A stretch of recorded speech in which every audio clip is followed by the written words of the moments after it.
যে সকল ব্যক্তিরা তোমরা সৌন্দর্যের জন্য আমি দেখি 99% মানুষই এই জিনিসটা তোমরা ইউজ করো, এটা কিন্তু মোটেও ভালো নয়।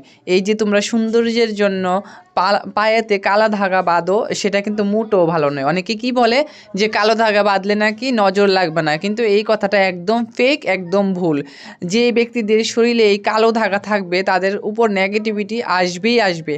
তার জন্য আমি সকলকে বলবো তোমরা কিন্তু আর নেক্সট টাইম থেকে যাদের রয়েছে সেটা কেটে ফেলে দাও। আর যাদের নেই তাদের তো ভালো। আর যারা লাগাওনি এখনও তারা কোনো দিন এই কাজটা করবে না, কেননা ব্ল্যাকেতে কিন্তু ব্ল্যাক ম্যাজিক বেশি হয়। আর না জেনে তোমরা এতটা ভুল করো, আর এই সমস্ত কারণে আজকে তোমরা দুঃখ ভোগ করো, দুর্দশা ভোগ করো। সৌন্দর্যের জন্য এতটাও তোমরা এরকম কাজ করবে না যেটাতে তোমাদেরই ফলাফল খারাপ হবে। তার জন্য আমি সকলকে বলবো তোমরা এটা আর করবে না। যারা এই চ্যানেলটিতে নতুন তারা অবশ্যই সাবস্ক্রাইব করে রাখবে। জয় মা।